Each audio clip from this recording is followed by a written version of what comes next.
Un Real de Madrid fébrile, un Atlético de Madrid peu entreprenant, c'est les deux équipes que nous avions sur le terrain du Wanda Metropolitano ce soir. Et ce qu'on peut dire, c'est que ça a accouché d'un match stérile, un match où les deux équipes se séparent sur un score de un but partout. Le Real de Madrid a eu l'occasion de prendre l'avantage au début de la seconde mi-temps par l'intermédiaire de Militao sur une très belle place de Vinicius. Vinicius qui une fois de plus, est l'élément détonateur de cette équipe. Vinicius qui est une fois de plus le joueur par qui les différentes actions de jeu décisives passent à tout moment. On l'a vu depuis le début de la saison. Dans tous les cas, l'Atlético de Madrid a attendu la 94e minute pour pouvoir marquer son but égalisateur par l'intermédiaire de Correa. Et ce que je peux dire franchement dans cette rencontre, c'est que le un but partout, il est plutôt satisfaisant pour les deux équipes. Pourquoi? Un, parce que pour le Real de Madrid, qui pour moi a été très peu,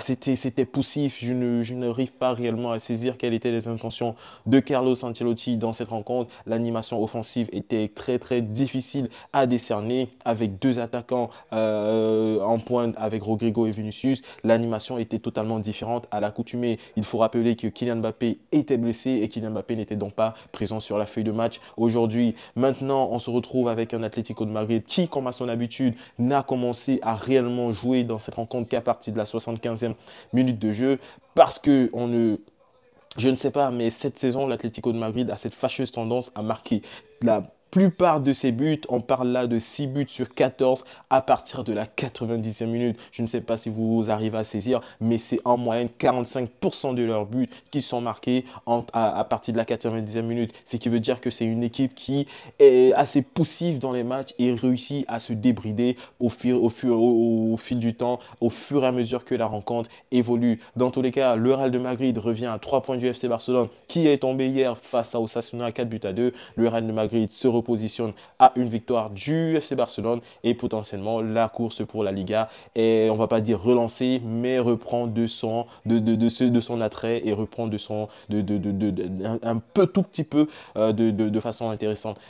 Dans tous les cas, voilà un peu ce que je peux dire sur la rencontre qui est opposée le Real de Madrid à l'Atlético de Madrid, Strasbourg face à l'Olympique de Marseille. Et sur cette rencontre-là, peux juste te dire que Strasbourg a été l'équipe la plus entreprenante. Strasbourg a été l'équipe qui a mis le plus d'impact dans le jeu et Strasbourg a été l'équipe qui techniquement pour moi était assez supérieure. Ils ont réussi à avoir la maîtrise du ballon pratiquement le 80% du temps de jeu. Ils ont réussi à marquer leur but à la 40e minute par l'intermédiaire de Diego Moreira et ils ont réussi à conserver ce score-là jusqu'à la fin du jeu. Eli Wahi a essayé tant bien que mal, Greenwood a essayé tant bien que mal, mais ils se sont heurtés sur le gardien strasbourgeois, Petrovic. Franchement, c'est un gardien qui a fait de très beaux arrêts sur cette rencontre. Il a été décisif pour Strasbourg et il a permis à Strasbourg de conserver ce but d'avance.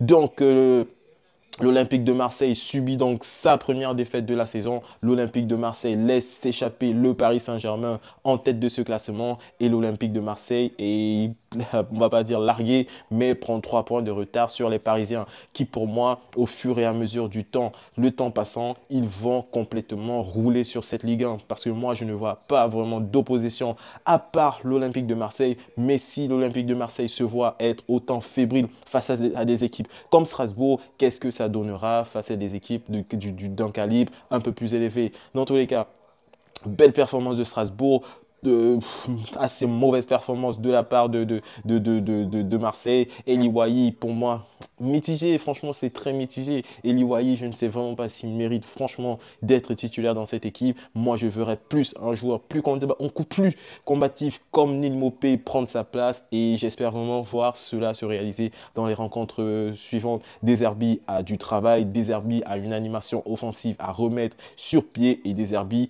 doit travailler ses joueurs pour leur permettre de ne pas flancher face à des équipes supposées être plus faibles que Manchester United face à Tottenham. Manchester United, franchement, qu'est-ce que je peux te dire sur cette équipe? Manchester United. C'est une équipe qui me déçoit totalement. C'est une équipe à laquelle je n'attends plus rien. C'est une équipe qui ne me procure aucun plaisir quand je la regarde jouer. C'est une équipe qui n'a pas d'âme, une équipe faible, une équipe, franchement, Erik ten Hag doit tout simplement partir. Je n'arrive pas à comprendre qu'avec des joueurs comme, avec tous ces joueurs-là, tous ces très bons joueurs-là qui, pris de façon individuelle, sont très bons, comment ça se peut qu'ils puissent se faire laminer par Tottenham 3 buts à 0. Bruno Fernandes qui malheureusement se prend un carton rouge sur une glissade, malheureusement, mais c'est les règles, il se prend un carton rouge. Tottenham menait déjà 2 buts à 0, des buts de Johnson, des buts de Kulusevski, pardon, et ainsi un but de Dominique Solanke. Lui, c'est un boy que j'aime beaucoup, le Solanke de Southampton, un Solanke qui a fait du chemin et se retrouve aujourd'hui à Tottenham, et il a été buteur. Tottenham a étrié Manchester United. Tottenham a montré que sur cette saison, ils sont supérieurs à Manchester United. Manchester United qui est devenu une équipe, franchement, on va dire banale, une équipe sans âme, sauf qui se fait sauver à maintes reprises par André Onana, qui pour moi est le meilleur joueur de cette équipe. Sans aucun doute, André Onana, meilleur joueur. Il a réussi à sauver Manchester United durant des face-à-face à de nombreuses reprises. Mais franchement, à un moment, il faut que ça passe. À un moment, quand tu as autant d'occasions, tu concèdes autant d'occasions, tu es obligé de prendre des buts. Erik ten Hag, pour moi, doit partir. Erik ten Hag n'arrive pas à insuffler sa pensée de jeu. Erik ten Hag, et pour moi, à ce moment-ci de la saison, il se heurte à un mur qui sera beaucoup trop dur, sinon à casser. Et non, je ne pense pas. Il doit partir, franchement, il doit partir. Il doit laisser la place à un entraîneur autre que lui et permettre à cette équipe-là de repartir sur de nouvelles bases.